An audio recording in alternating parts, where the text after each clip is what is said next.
couple questions for y'all. The first one, who is your Lord? What is your religion? Who is your prophet?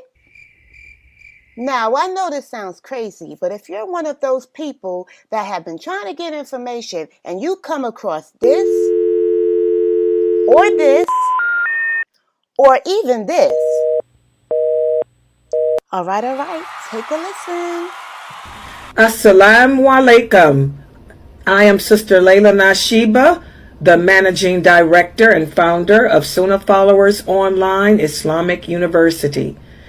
As you know, we have classes every day beginning at 6 p.m. Eastern Standard Time. And we cover everything from Aqidah, which is your belief system, to Seerah, which are the stories of the Prophet, sallallahu alaihi wasallam, the story of the companions. Please join us every day beginning at 6 p.m. Eastern Standard Time. And we are broadcasting and streaming live on Facebook, YouTube, LinkedIn, DLive, Trovo, and Twitch. Assalamu alaikum wa rahmatullah.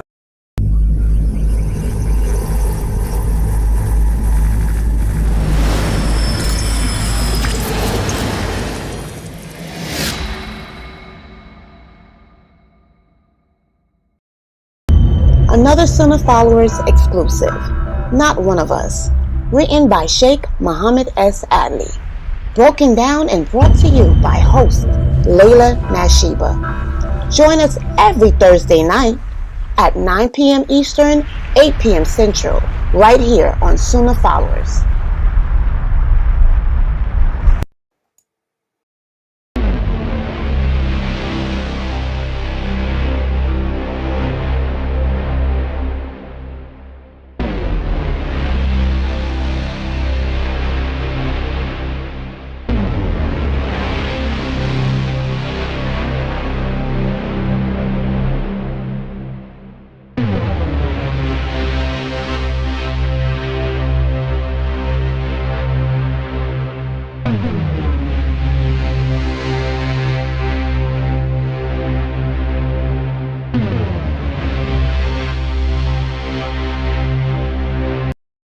Assalamu alaikum. Join us for the new series here at Sunnah Followers on the book called Termites by Sheikh Muhammad S. Adli, hosted and broken down by lailanasheeba. Please join us every Tuesday at 9 p.m. Eastern, 8 p.m. Central, right here on Sunnah Followers.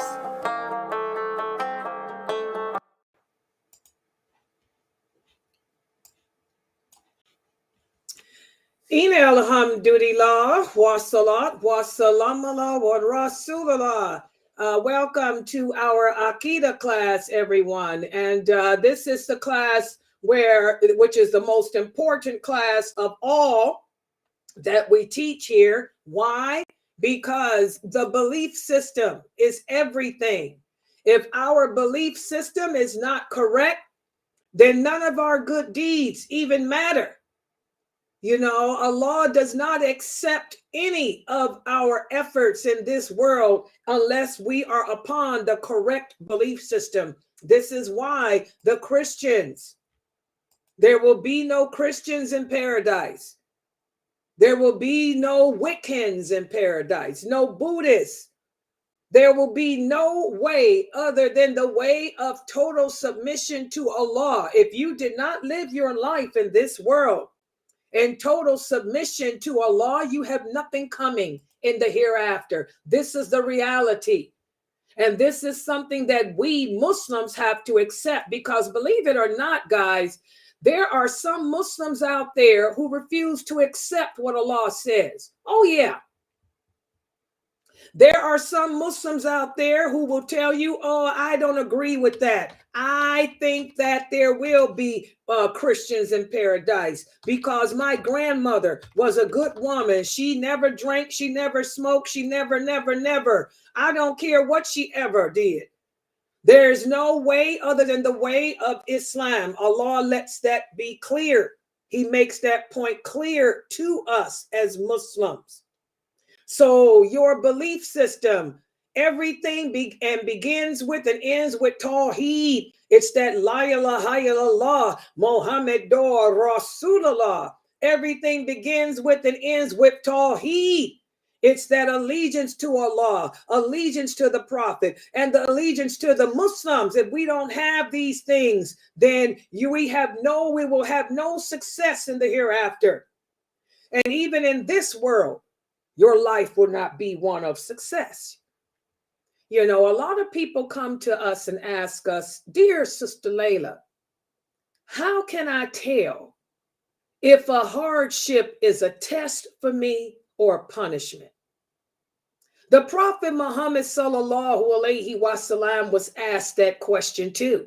Like I said, there is no question that any of you can ask today about Aqidah that has not already been asked and answered by our Prophet Muhammad sallallahu alaihi wasallam.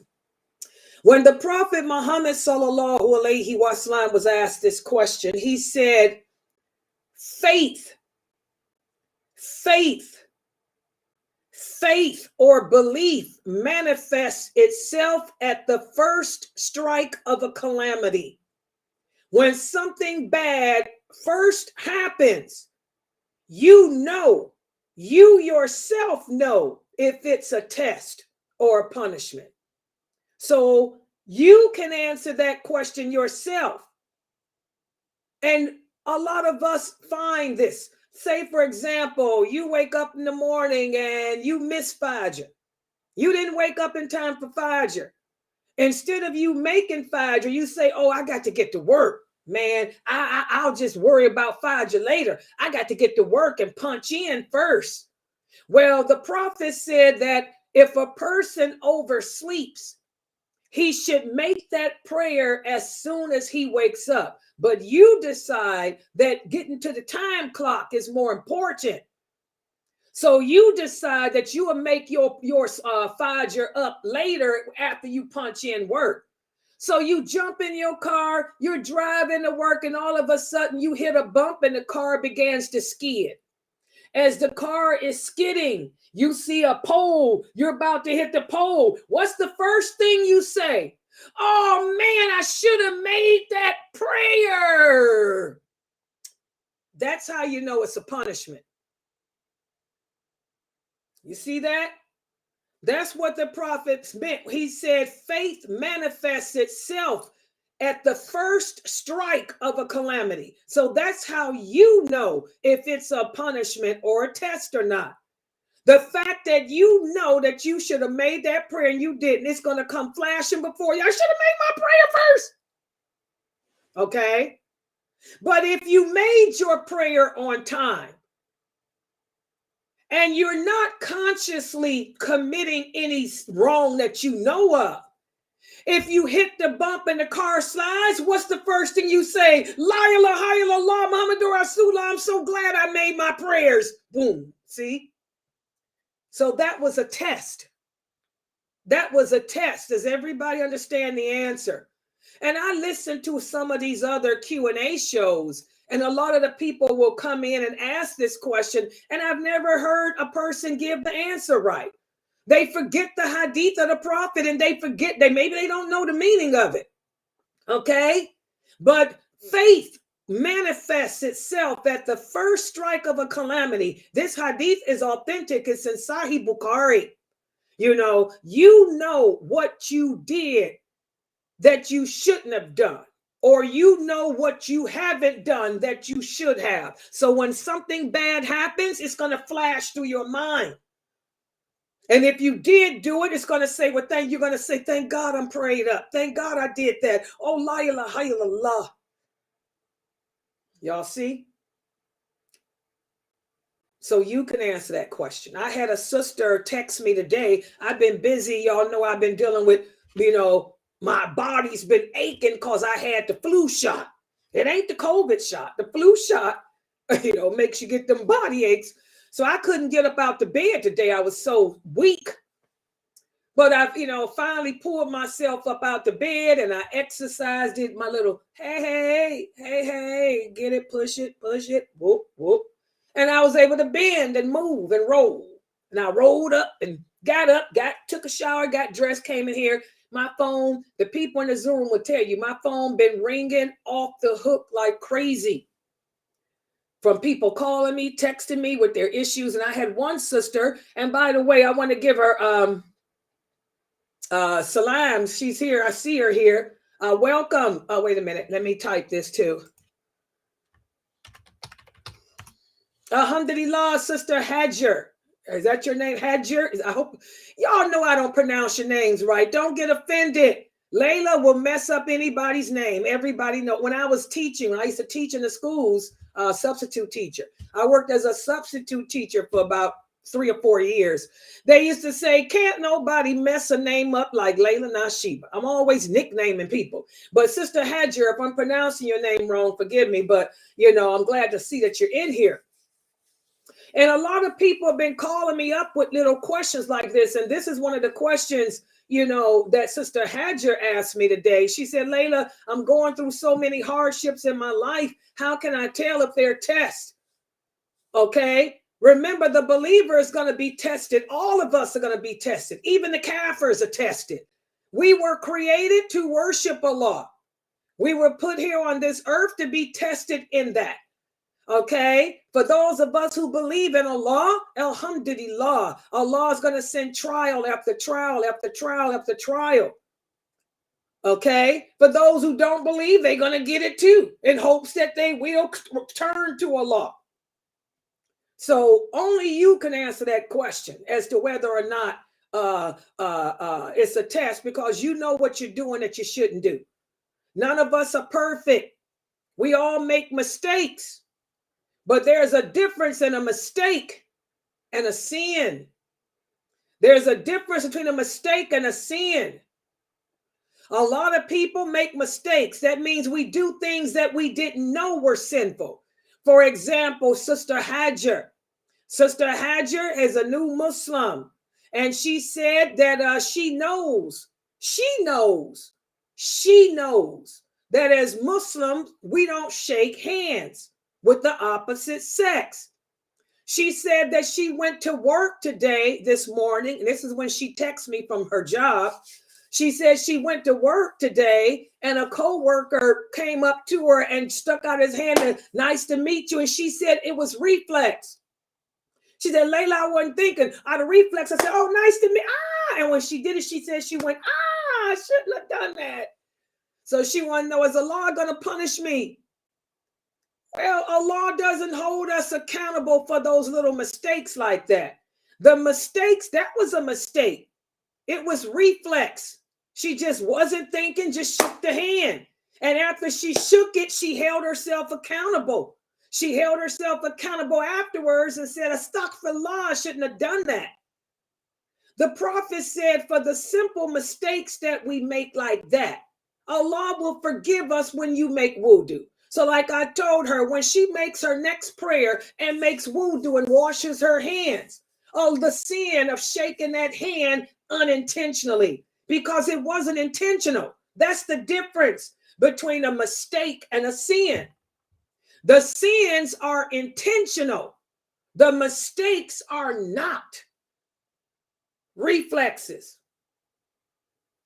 Just like that time that I was at a mosque. I don't go to mosques, and y'all, I'm going to tell you, this is an example why.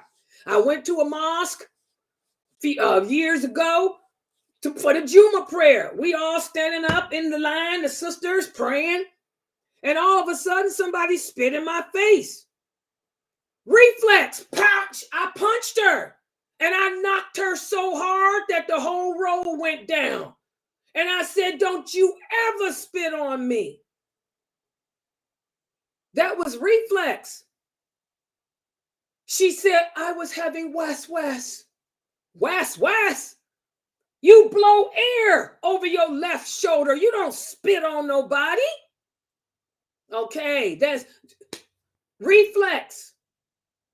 That was a mistake. I didn't intentionally go to the mosque to hit nobody. I didn't intentionally hit her. I didn't know she was going to spit on me. I'm sitting there reciting Al-Fatiha, and I heard the hawk, and I just instantly, bam, reflex. Okay, that's a mistake. And I'm hoping that she didn't intentionally mean to spit on me. Her ignorance. So when we make wudu and when we pray our prayers, Allah forgives us of those mistakes that we make from prayer to prayer, from wudu to wudu.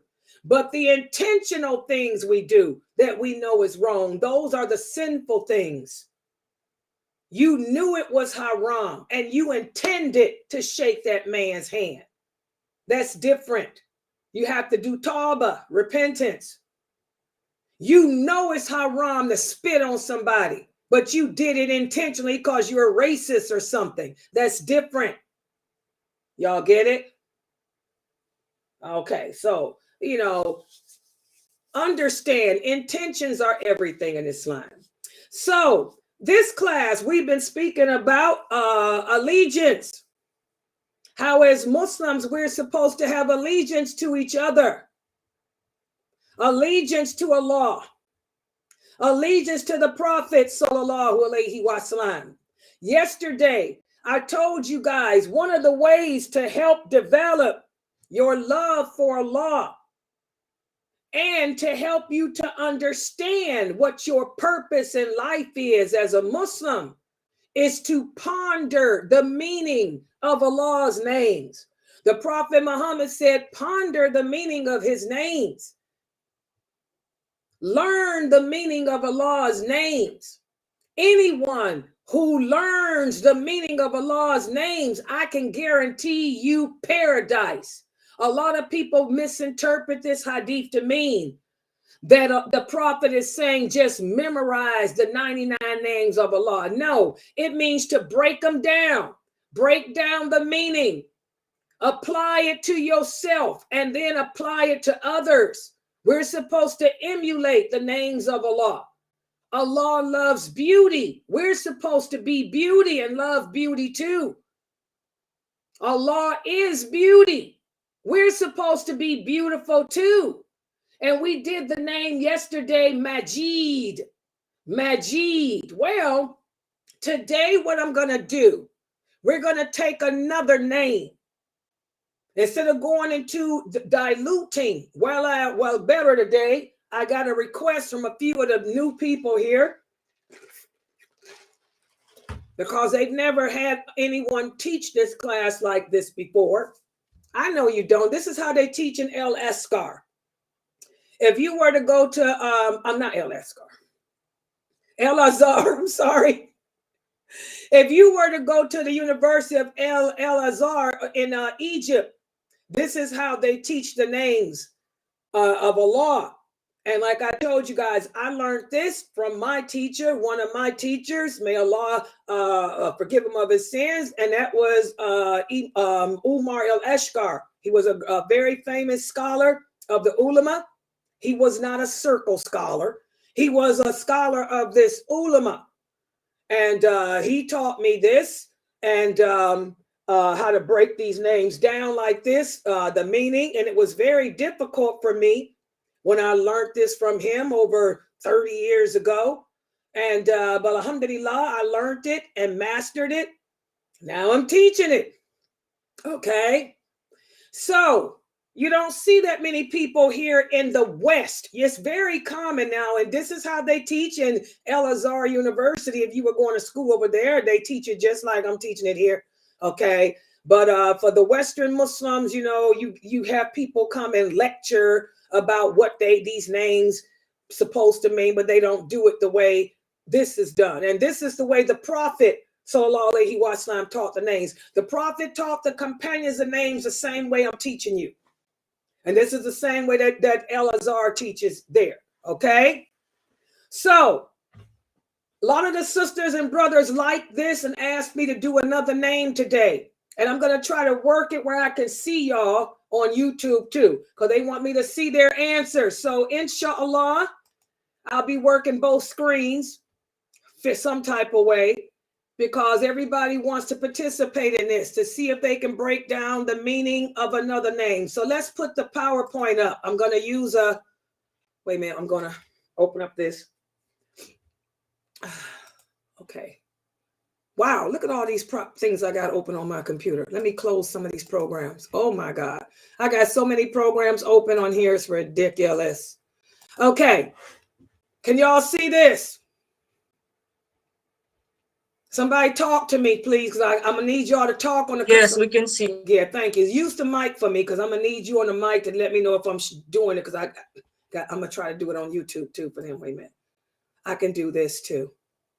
Can't I? Yeah. Okay. And wait a minute. Can I make this any? Okay. This is, oh, wait a minute. Yeah. This is the name we're going to take today. Y'all see this? Oh. We're going to take the name. I want you somebody to read it in Arabic. Read the Arabic to give the correct pronunciation of this name that people don't pronounce right. Read it in Arabic, somebody. Where's my new Arabic readers? Latifa, are you here? This is for Dr. Asim. This is the only practice they getting on Arabic from me, Dr. Asim. Latifa, are you here? Precious, are you here? I'm calling on my new Arabic, my new students know how to learn how to read Arabic. Latifa, Precious. Who else is new? Muslima. I can try. Okay, Precious, look at the Arabic and read that name. That's adding. So, Al-Ba'atu.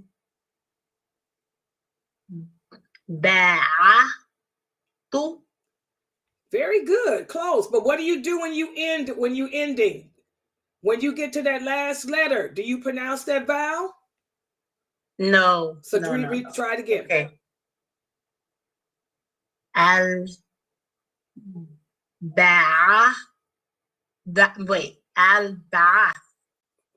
Mashallah, al-Bath. Pronounce the T, the TH, because you're gonna stop. Yeah. Then remember, when you stop, you just make the sound of that letter. So al-Bath. Pronounce. I'm trying to do TH. Al-Ba'ath. There you go. There you go. That's it. Now you hear people say el-Baith. As y'all can see, this is not the name. The name is not el-Baith. How many of you have thought this was el-Baith? It's not el-Baith. It's el-Ba'ath. El-Ba'ath. Oh, you done messed me up. Do it again for them, Precious. The ayin, you did it perfectly. Do it again. El-Ba'ath. There it is. El-Ba'ath. El-Ba'ath. There you go. El-Ba, which is elongated. El-Ba'ath. El-Ba'ath. El-Ba'ath.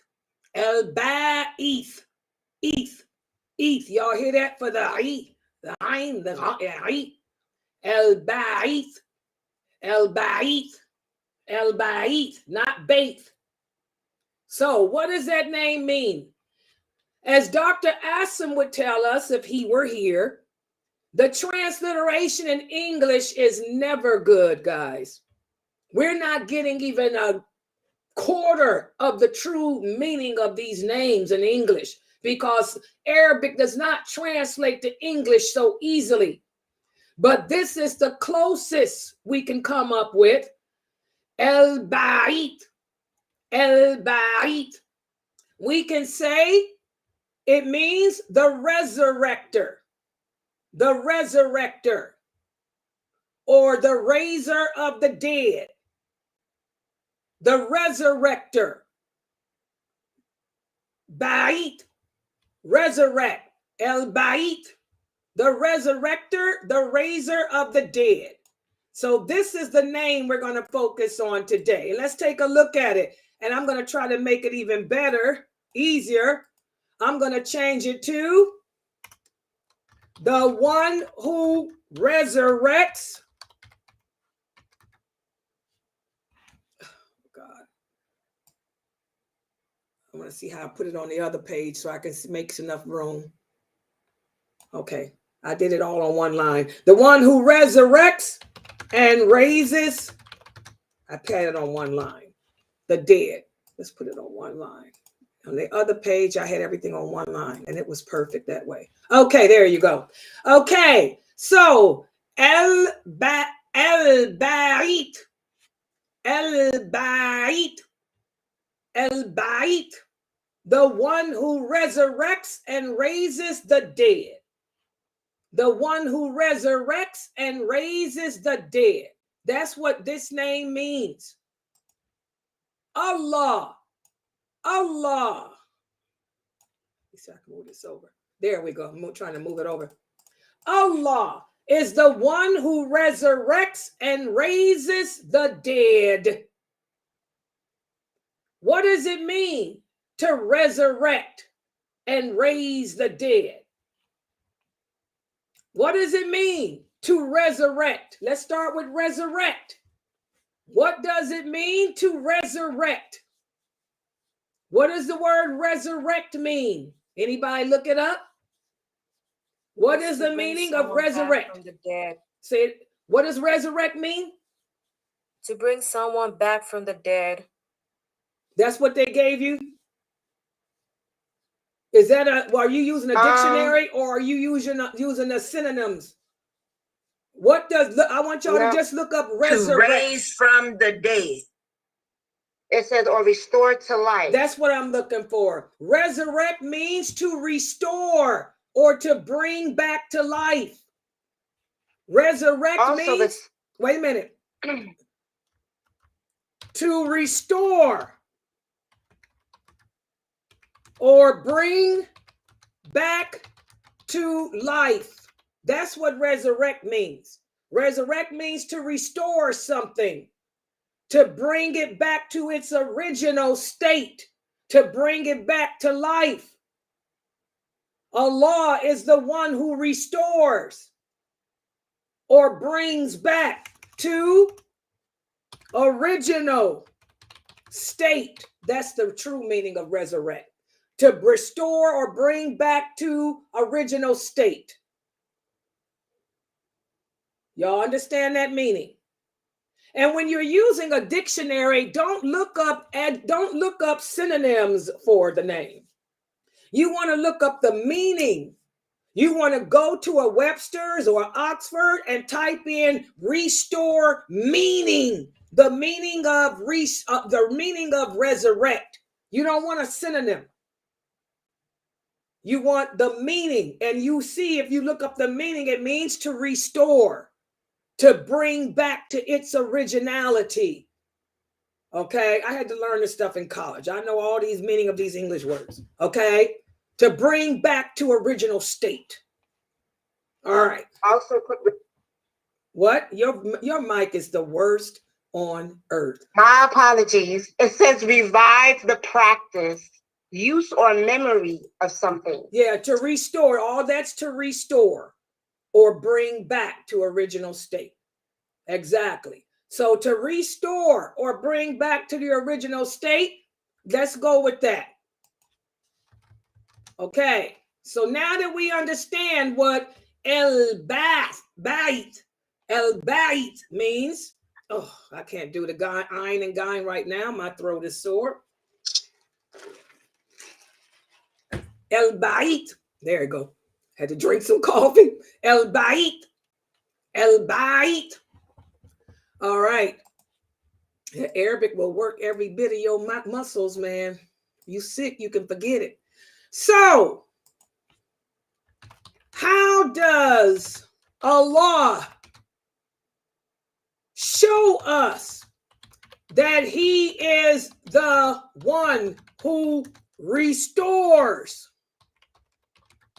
or brings back to its original state? That's the first thing we're going to do to understand the meaning of this word. How does Allah show us that He is the one who restores or brings back something to its original state? Look around. You look at, let me look at YouTube too. Hold on, I'm sorry. Let me put it down so I can see y'all. I'm coming. Oh, Okay, there y'all go. There's Samira. Okay, I see you guys. Good job, Pamela. Restore. I told you to be in the Zoom room, Pamela, so you can help these people out. Pamela be getting this stuff right. Her and Samira. And yeah, my students on YouTube. So for the people that are joining me for the first time to do this, in order to understand the meaning of this word, of how Allah is El-Baith, He's the one who restores. He's the one who brings back to its original state. The Prophet Muhammad, sallallahu alaihi wasallam, would tell the companions, I want y'all to look around. Look around you. Look at yourselves. Look at the earth. Look at the signs of Allah, the sun, the moon, the stars, the mountains. Look at the hump of the camel. Look at the dogs running free. Look at everything that Allah has created. And I want you guys to tell me, he would say, how does Allah prove that he is that? And this is how he gave dawah to the Quraysh, those that didn't believe in Allah. How can you not believe in Allah? He's the one who is Baith. He's the one that is Baith. You know, he's the one that restores. Your idols can't restore. Your idols can't bring anything back. Prove me to me that your idols can do what Allah does. And they in turn would say to him, prove to us that Allah does what you say. How would the prophet have to prove it? What would he tell them to look at that proves that Allah does what he says? Who would like to start us off? I'll start you off. Let Fresno go first because she don't get to speak much. You I supposed to lower the wing for the elderly. Okay. Yeah, right. Okay. By looking at the climate, like now, the leaves are turning from falling off the trees. My God, that's my baby. You go ahead, Fresno. Continue on. Songs on that. That's correct. Keep going. That's about it. And then in how the grass dies and it turns gets brown and then it comes back to being green. That's it. I'm done. That's perfect. The fact that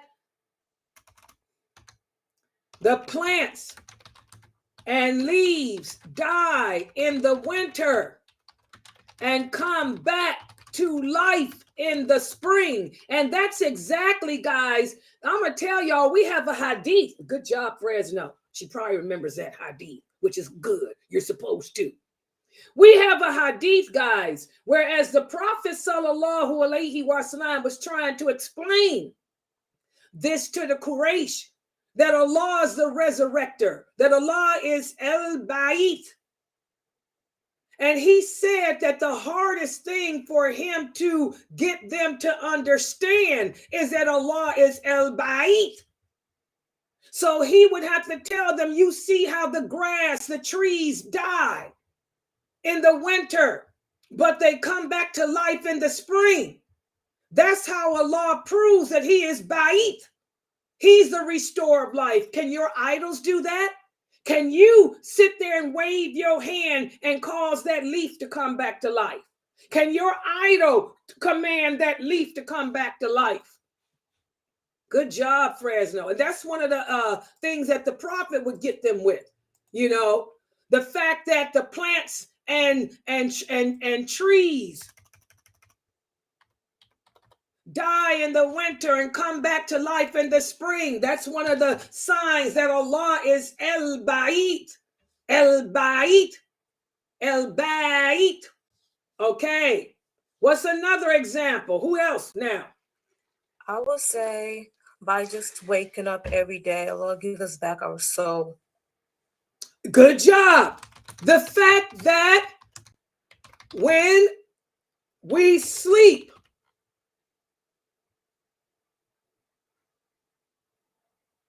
our soul is taken and then placed back in our bodies to awaken us. Or let's make it even easier. The fact that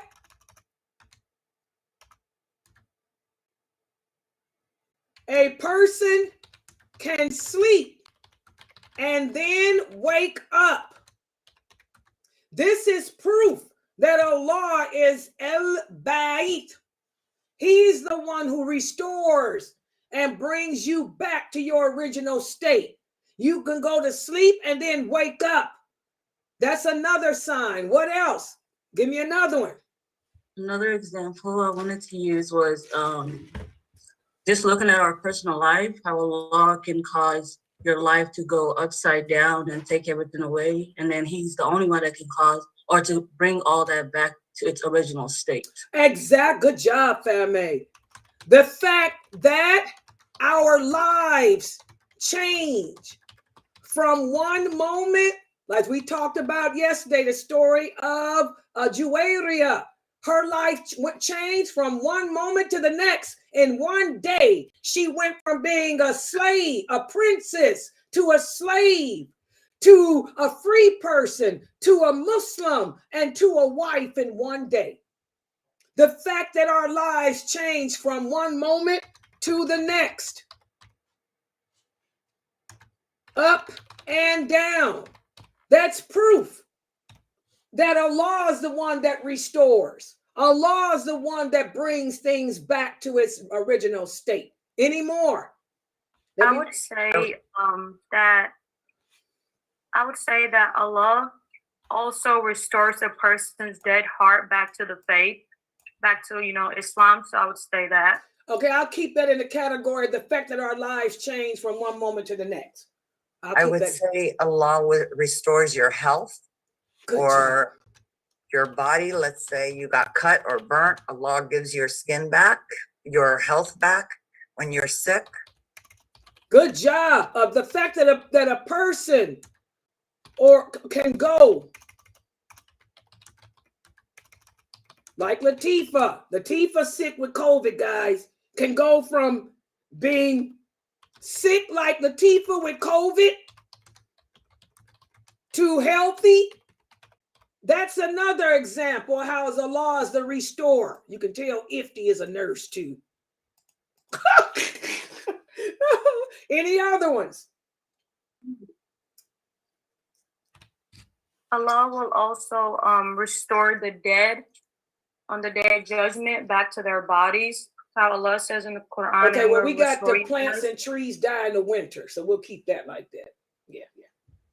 Keep the die to come back to life. We'll keep the plants and the trees for that one. Okay, any other different ones? Let me look on YouTube right quick too, y'all. Oh, I'm sorry, YouTubies. Here I come. I'm sorry, I hit the wrong button. Right here. Okay, let's see. Good job, Pamela. Pamela did the sleep. Allah restores life to the tree. Good job, Sakina. She did that one too. Oh my God, perfect. The fact that, as Sakina said, let me put her answer here. Sakina said the fact that Allah restores us to a state, a sinless state after sinning. Okay, let's do that. That's really for number 3 though, but I'll put that there. Wait a minute. Let me go to the... Good job. He restores you from a state of sin to a state of sinlessness. Okay, these are some good ones. Let's just work with these right here. Okay? So this is how Allah shows us. The fact that plants and trees die in the winter and come back to life in the spring. The fact that a person can sleep and then wake up. The fact that our lives change from one moment to our lives go up and down. Let's put it that way. Up and down. That our lives are filled with ups and downs. The fact that a person can go from being sick to healthy. A person can go from sin to sinlessness.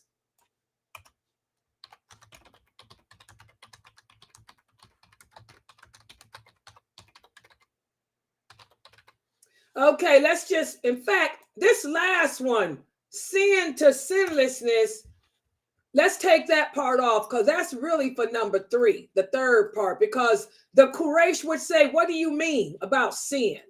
How can you tell if a person is sinless or not? So let's take that one off. The Quraysh would have challenged the prophet on that, okay? Because they didn't believe in that sinlessness. So let's keep what we got here. The fact that plants and trees die in the winter and come back to life, that's something we can visualize. The fact that a person sleeps and wakes up, we can visualize that. The fact that our lives are filled with ups and downs, yes. The fact that a person can go from being sick to healthy, yes. This all shows that Allah is al-Baith.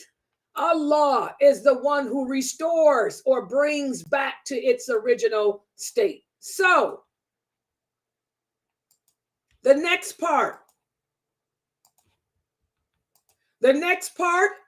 in understanding the meaning of this name is, how can we take the above and apply it to ourselves? Because this is how we emulate the names of Allah. And that's, I'm gonna put that in red. These are the things we came up with. Just these 1, 2, 3, 4 things. How can we take these 4 things above and apply them to ourselves? Let's start with the first one. The fact that plants and trees die in the winter and come back to life in the spring.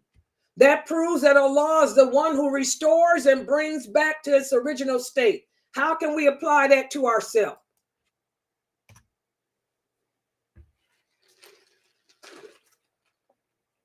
By taking care of the plants and the trees, watering them. No.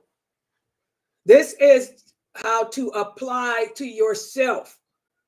The fact that plants and trees die in the winter and come back to life, you're trying to implement that into yourself. That don't mean go out and feed the trees and feed the birds and water. No. Somebody else. Go ahead, Anissa. What was you going to say? Yes, I told y'all this name is hard. Now y'all see, because the hard part, it's easy to come up with all that, how Allah approves it. How can you take your answers and apply them to yourself? How can you take a plant and a tree dying in the winter, coming back in the spring, and apply it to yourself? Go ahead. Yes. To apply to myself, I must accept the fact that Allah will cause me to die, and only He will cause me to die, as only He will make me live again. I must accept that as part of His decree for me, and not challenge it, just accept it. Okay, good job, Anissa. Okay, how can I must accept the reality that everything dies, Shamsa. It ain't got nothing to do about feeding and watering no plant. Everything will eventually die, including me, Shamsa. So, okay, now that's good. The fact that the plants and trees die in the winter and come back to life in the spring, I too will eventually die. Everything dies, including me. And that's it. That's really all y'all can say about that. Anybody got something else that they can say about it? Let me hear it. Yeah, the fact that I was dead with knowledge, didn't know nothing, and the fact that I came to life from this Oh demon. my God, there my girl go. Fresno, you own it. What you dealing with in life? Something going on with Fresno, y'all. She thinking real deep. You better handle it. What you doing? Say that again. Let me write it up. Say it again. I was dead. I like how you said it. Say it again. Oh, girl. In knowledge. The fact that I was dead, didn't have no knowledge, and came into this being and came to life. It gave me life. It gave me knowledge. I must increase my knowledge of Islam in hopes of keeping my heart alive. Good job. With the faith of Islam. Good job, Fresno. Also, I would like to add to what Sister Fresno said, how Allah is, how the plants and trees die in the winter time. I said the way that I would imply that to myself is, we should wake up and make up with the people who we have wronged and try to get right with them. That's more number 3. Now, okay. Now you got to keep it. It's got to deal with death and coming back to life. Like a plant and a tree. Everything will die, including me. I must make sure that my knowledge, I'm trying to reword this too, because this is really for number 3, but I can reword it to be for this part. Let me think. I must make sure to keep, I must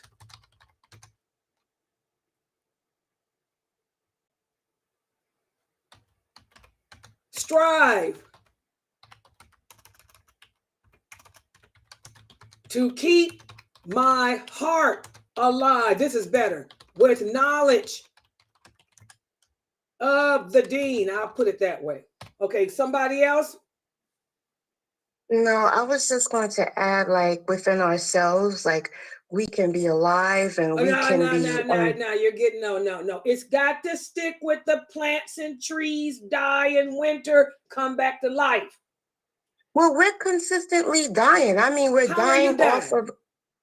Because we're in a consistent state of growing. Allah That's feeds number us. 3. Okay, we're not number there 3. yet. I'll come back. Okay, I like how Fresno. Okay, like Anissa said, the fact that plants and trees die in the winter and come back to life, that means that everything will die eventually, including me. That's what the prophet would tell the Quraysh. You just buried your grandfather. You just buried your father. Everything dies, including you and me. None of us live forever.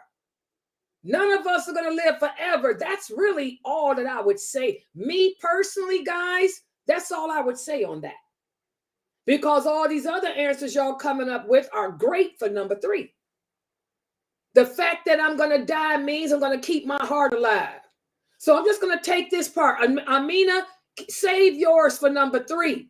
Because everything else that y'all going to come up with is how to apply it to others and your relationship with others and yourself too. But more so, I want y'all to stick with this. But I like Amina's. I'm trying to word Amina's. Sister Sabrina had her hand up. Sabrina, just take the mic because I can't see in there. Just talk like everybody else. Just jump in there.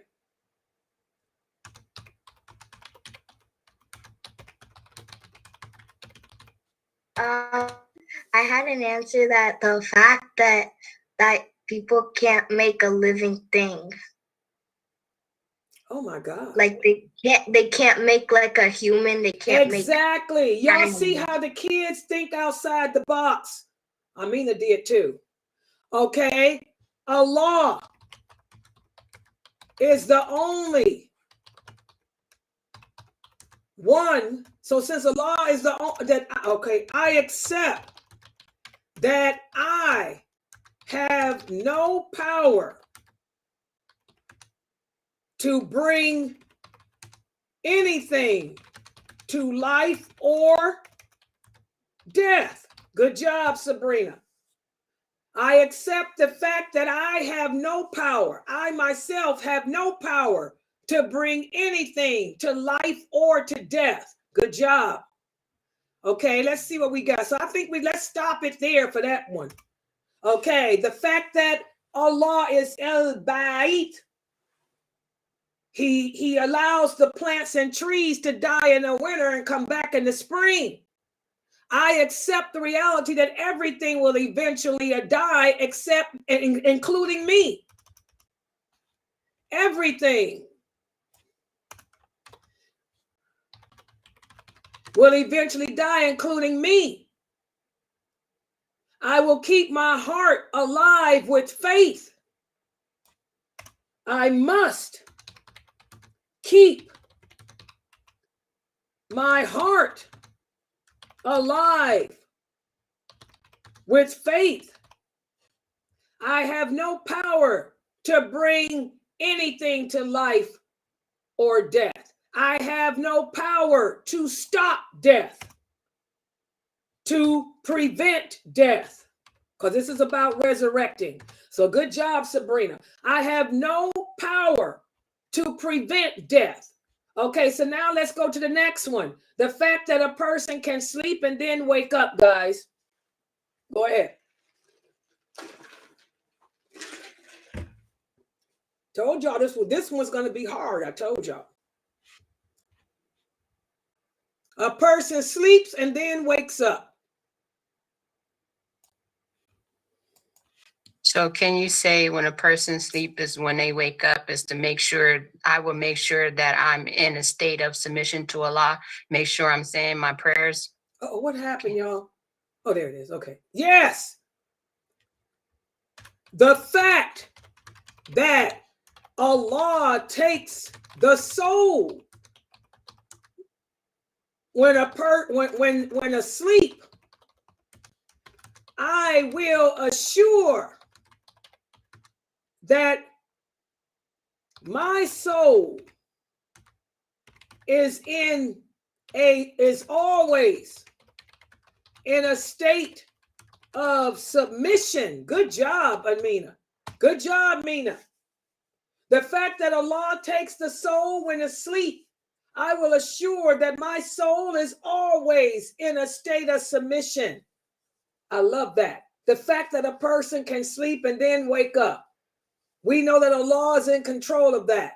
So I'm going to try to assure that whenever I sleep, that I am in a state of submission to Allah. I will assure that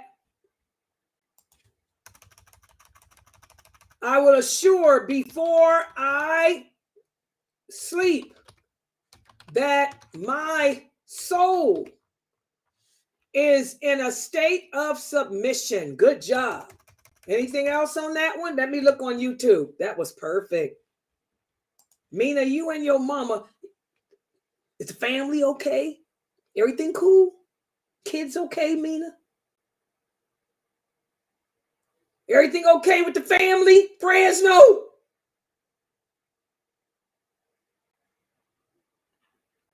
They thinking out the box. No comment. Something happening. We're going to talk about it after the class. I'll get to it. You know I got to get in there. Okay, let's see what we got. Allah is... Wait a minute. What else you got here? Nobody got anything else on YouTube? Come on now. I know this is difficult. So... Can we also add of what Sister Walla said?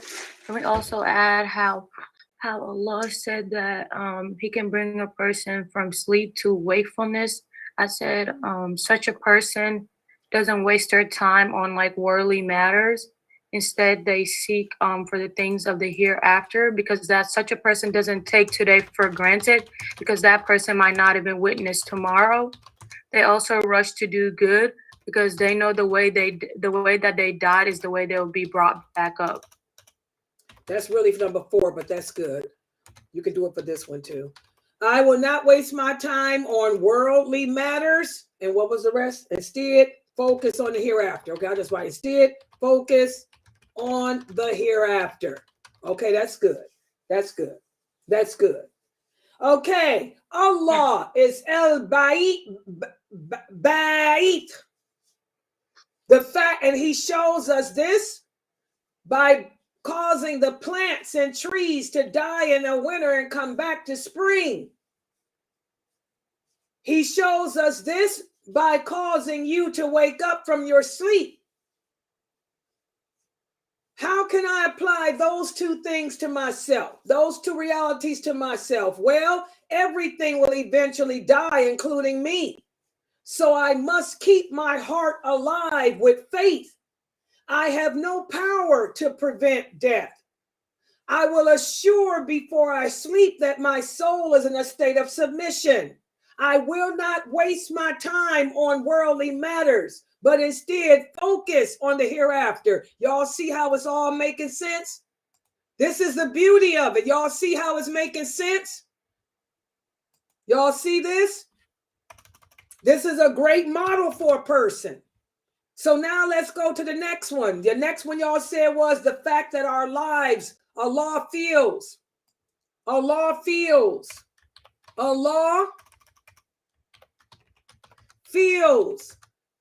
lives with ups and downs. Allah feels our lives with ups and downs. How can we incorporate that into ourselves, that reality into ourselves to be something positive? Our lives are up and down. Go ahead. For that one, I want to say that I will think a lot during my ups or during the ups in life, and I will accept his decree during the downs in life. Good job. I will thank Allah for the ups in life and accept his decree regarding its downs. Good job. Good job. Y'all see how this is making sense? It's like you writing a model for yourself. When you look at the names of Allah, break down the meaning of it, and then see how Allah shows us he's that name and try to apply it to yourself. You're writing a model for yourself. Everything will eventually die, including me. So I must keep my heart alive with faith. I have no power to prevent death. So I will assure before I sleep that my soul is in a state of submission. And I will not waste my time on worldly matters, but instead focus on the hereafter. And I will thank Allah for the ups and in life and accept his qadr regarding its downs. Y'all see this?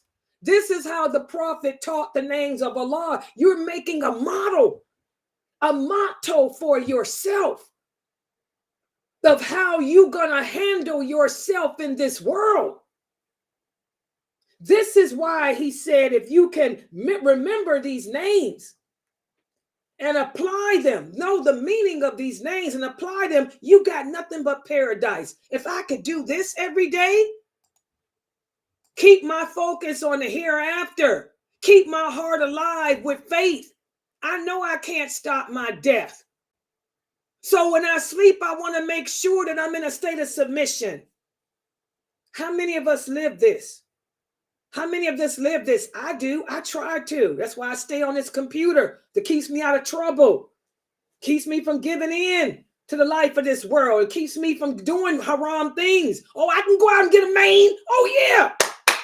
You know, Allah tests Layla all the time with a mane.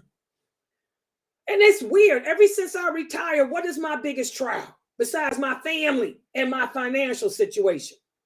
When I walk out this door to take the garbage out, some man is in my face. I ain't never had men in my face before. And I'm talking young, handsome men. I'm talking about beards. I'm talking about in their 20s. Hello, little young boys. Oh, looking for a cougar. I go to the trash can. My granddaughter tell you, I get out the SUV, take out my garbage, The little young boys come. Hey, how are? Oh, you look so beautiful. Oh my, I'll get your garbage for you. Oh. So I stay home. I say thank you for taking my garbage, and I run back in the house. And I used to tell my granddaughter, that little man was, man, Ma, he was flirting with you. Ma, that young boy trying to get with you. That little 25-year-old boy. See, Shaitan, he gonna try to take us out. So I gotta stay in the house and do these classes all day. I stay on this internet. I wake up, get on here, I go get off here, do videos, go to bed. I ain't gonna fall for that crap. Our motto is, we don't know how long we're gonna be here on this earth. You wanna die in a state of submission. You don't wanna die in a state of fornication. You don't wanna die in a state of adultery. You don't wanna die in a state of disbelief. So don't waste our time on worldly matters. Focus on the hereafter. Life is filled with ups and downs. We were created. We were created. We were created to be tested. You were born to die. You were born to die. So we thank Allah for the ups in life, and we accept his qadr and handle ourselves regarding its downs. This is your motto. This is your motto that you are making up here. Okay, let's look at the next part. The fact that a person, Allah makes a person, Allah takes a person from sickness. Allah takes a person from sickness to health. How can you implement that for yourself?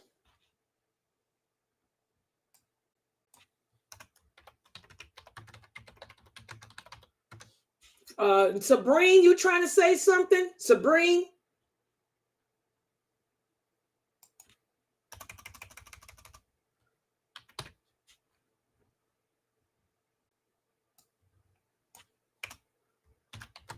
He causes, I'm rewriting this, a person, y'all go come up with an answer. He causes a person to sleep and then wake up. He fills our lives with ups and downs. He takes us from sickness to health. How can you do the sickness to health, guys? Come on. How can you implement sickness and health? No matter how many times we get sick, Allah gives us back our health. And knowing that, I understand that this is a trust from Allah, and that I do my best to take care of this trust that Allah has given me. Boy, you can tell you a nurse. She sounds like a nurse. My health and body is a trust, which is an amanah from Allah. So I will care for it as Allah commands me to. Good job. I was wondering if it was going to be you or Pfizer. I said either going to be Pfizer or Ifty to come up with that. And okay, exactly. Allah takes a person from sickness to health. So my health and body is a trust from Allah. It's an amanah from Allah. So I will care for it, my body. My body is a trust from Allah. So I will care for it as Allah commands me to. MashaAllah, look what y'all came up with. Y'all did good on this one, especially the Fresnos. Can I add to it? Yeah, not only caring for it, but also seeking the help when you're sick. Good job. So Allah has given us tools to use. So I will seek the help to restore my body to health.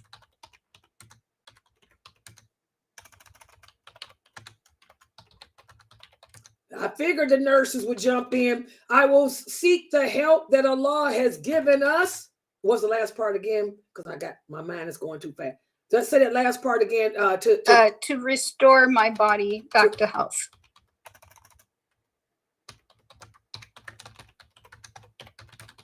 And this is something that Muslims need to work on. How many of you Muslims got the flu shot? How many of you didn't? How many of you got the COVID shots and boosters? And how many of you didn't? Latifah, she didn't get the COVID booster, nor did she get the flu shot. And she's a teacher. She works with children. Children carry that stuff. Y'all know that. The cheering do. She didn't listen to Layla. Layla went and got her booster and her flu shot last week. Guess where Tiba is, y'all? My best friend Tiba, she right here, knocked out because she got the COVID. COVID came knocking on Tiba's door. My girl is sick. This is her favorite class. She can't even open her mouth to talk because she didn't take care of her health, her body. Allah sends the treatment, guys. We have to take care of our bodies. I took care of mine. Let's hope I don't get it because I can't stand it. Ooh, ooh. Oh, I'd rather deal with my body aches rather than deal with Latifah and her COVID. And by the way, this is the 10th time Latifah's had COVID. You think she learned by now? She's had COVID about 10 times as a teacher. Okay. So good job. Y'all did really good on this. Let me make sure there wasn't nothing from YouTube. Let me look on YouTube again. Hold on. Okay, let's see. We got some answers on YouTube. Oh, wow. Okay, Pamela, your answer. Allah restores the human body by changing the condition in this world to what is good. All of that would be for the third part. The fact that we can be here and gone tomorrow, Allah. Okay, that was the first part. Good job, Amina.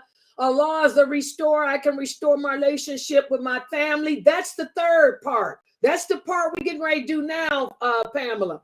That's what you would say for the part we're getting ready to do now. Brother Emma said the fact that Allah... Yeah, okay, good job, Brother Ahmad. You said the same thing that Ifti said. Good job. I will face all hardships, knowing law is charged, and will God. That's for the third part, Sakina. All y'all's answers are for the part we're getting ready to do now. Brother Merard said, that's the third part too, Brother Merard. Third part too, Brother Ahmad. Good job, Sarah. You said the same thing that Ifti and them said. Yeah, now your answers, all the answers that they put on YouTube and Facebook, all of those answers are for the last part. But they did it for y'all, really. Let's see how y'all come up with it here in the Zoom room. Good job. They all did the last part, they said. Okay, look. So, let's see what we got so far. Allah is El-Baith. El-Baith. What does El, not El-Bait. It's not Bait. It's Baith. Baith. El-Baith. He's the one who resurrects. He's the one who restores and brings things back to their original state. How does Allah show us that he is this? Well, he causes the plants to die in the winter and come back to life in the spring. He causes a person to sleep and then wake up. He fills our lives with ups and downs. He takes a person from sickness to health. That's how he shows us every day that he is El-Baith. Okay? So how can we take this and apply it to ourselves? Everything will eventually die, including me.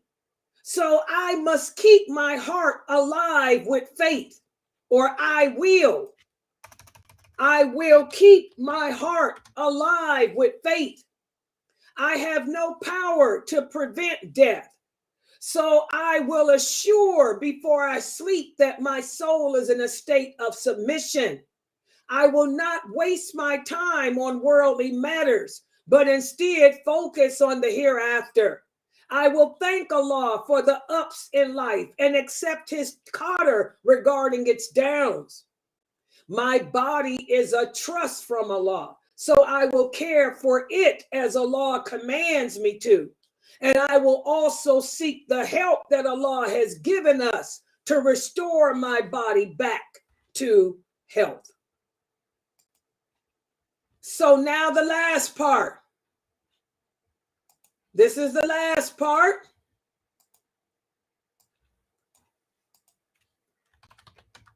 How can we take what we said above and apply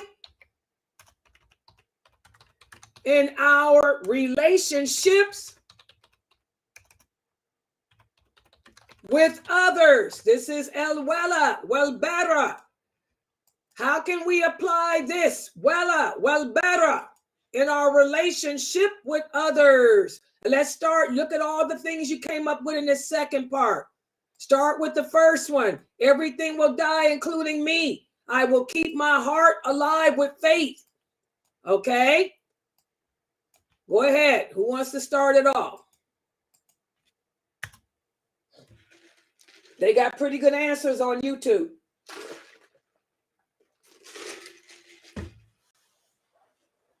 I will apply it to others. It's not holding grudges, to repent as fast when something happened.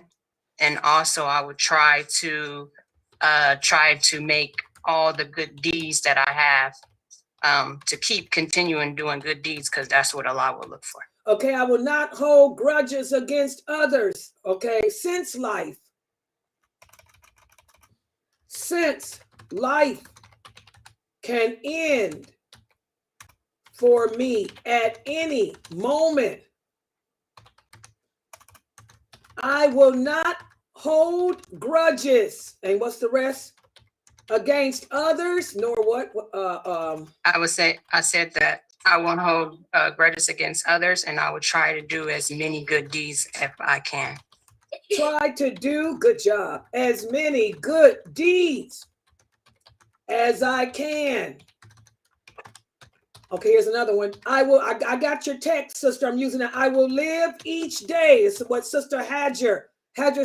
She texted me, I will live each day as if it, yeah, that's the hadith. You remember, I'm proud of you, Hajar.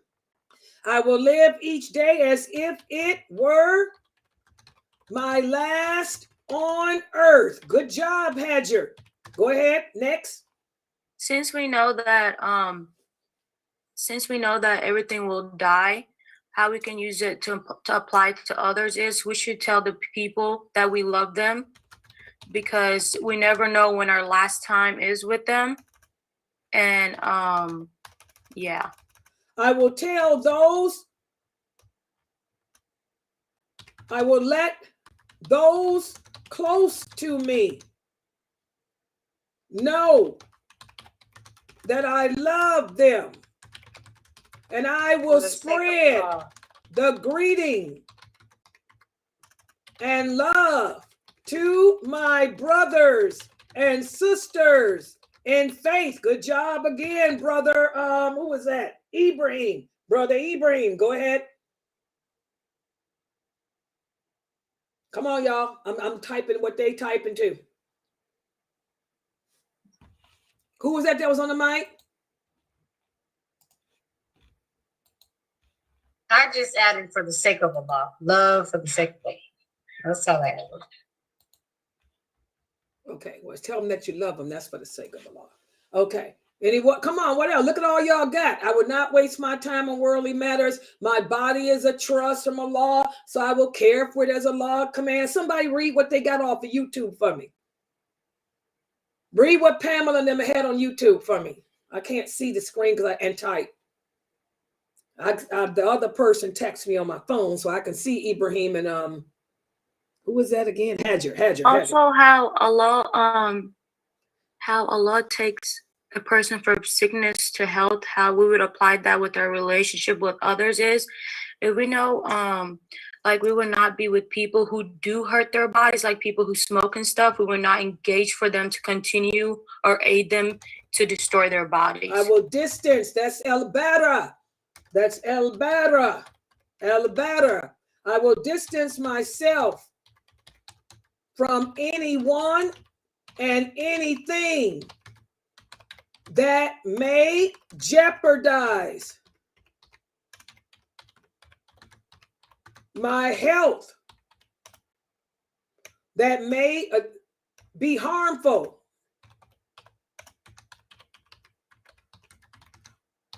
to my health or faith. Okay? What else?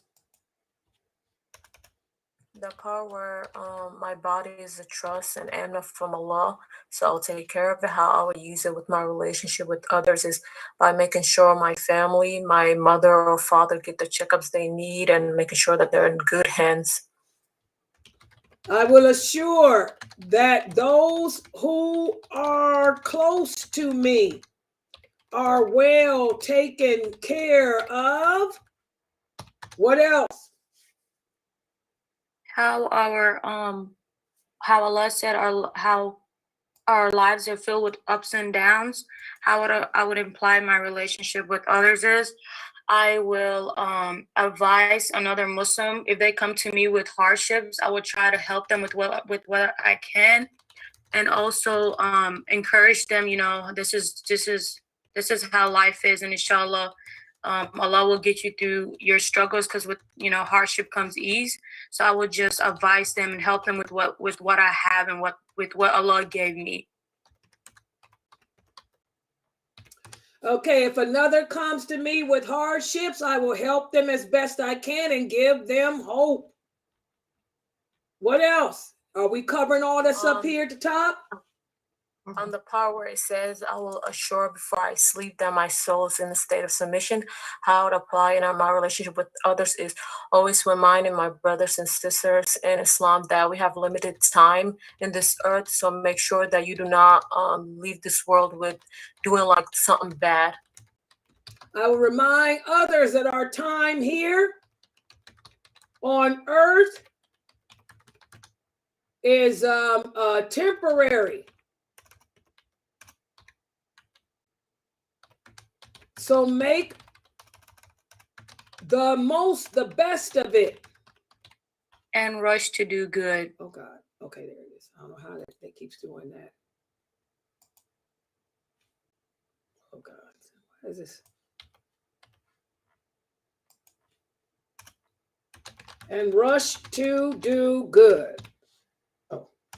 And also to thank Allah for the burden that he gave to me, because he knows I can bear that burden, because he tells me there's no burden that you cannot bear, because I'm sick. I have a sickness and illness, and I have to thank Allah and not run from it.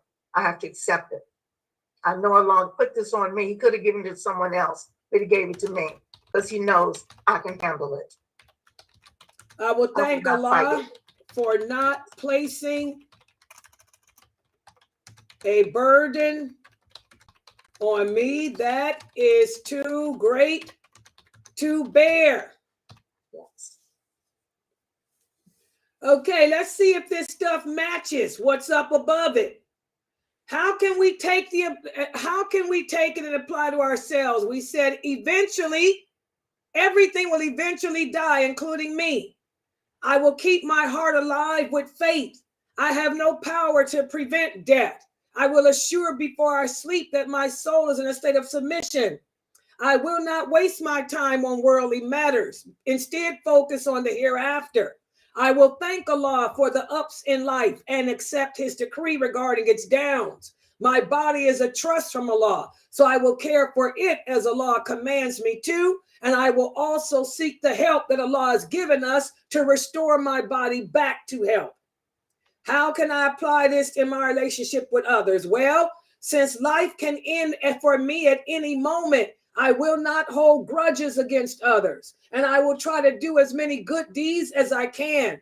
I will live each day as if it were my last on earth.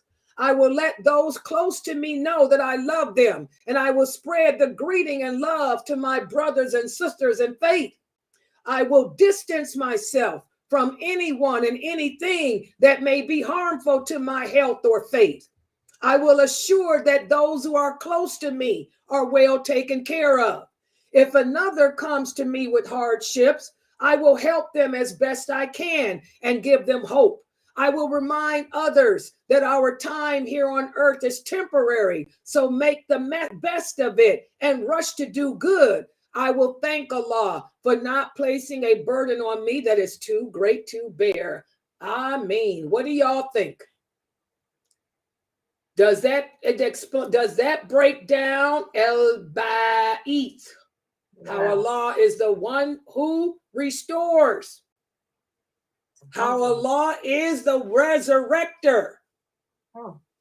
Y'all did a good job. Yes. Y'all did an excellent job. This is how the prophet taught the meaning of the names of Allah. This is how he got the companions to realize that Allah is Akbar.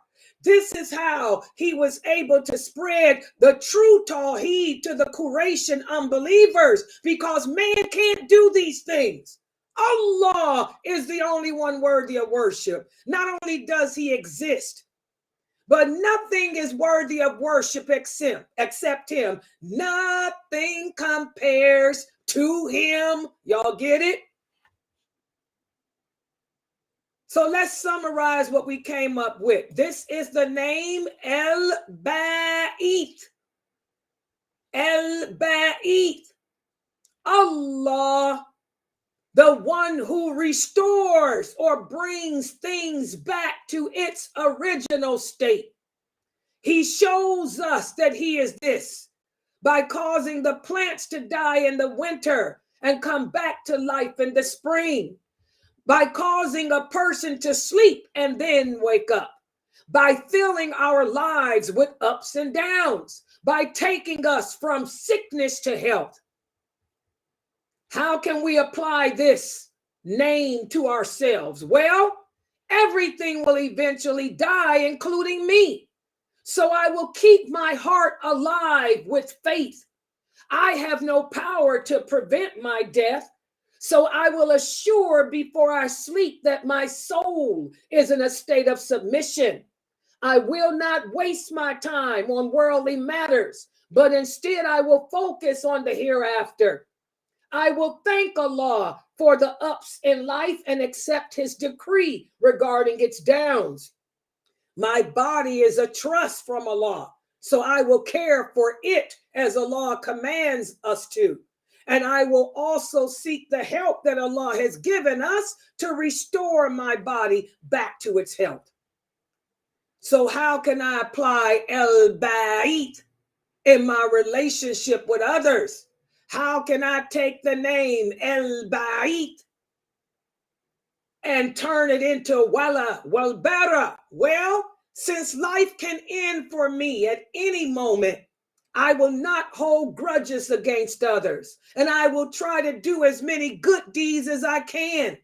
I will live each day as if it were my last on this earth, and I will let those close to me know that I love them. And I will spread the greeting and love to my brothers and sisters in faith.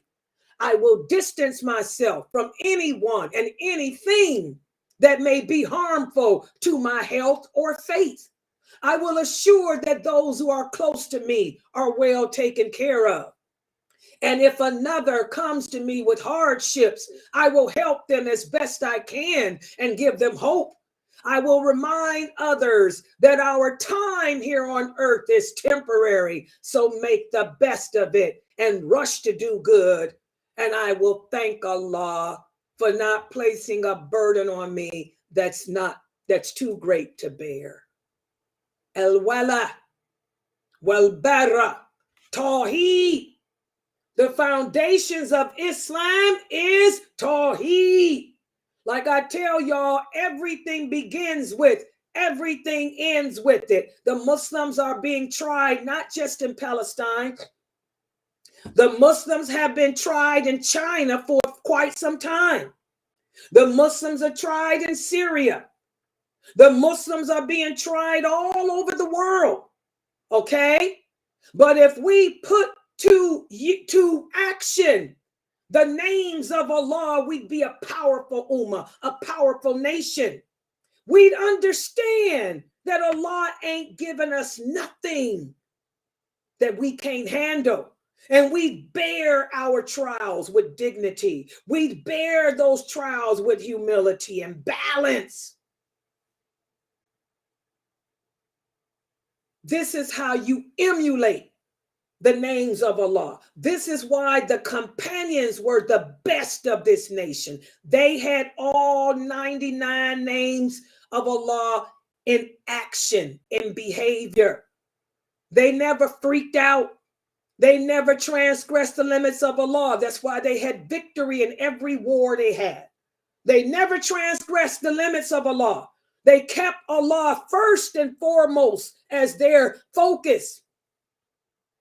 They didn't allow their emotions to impede upon their decision making.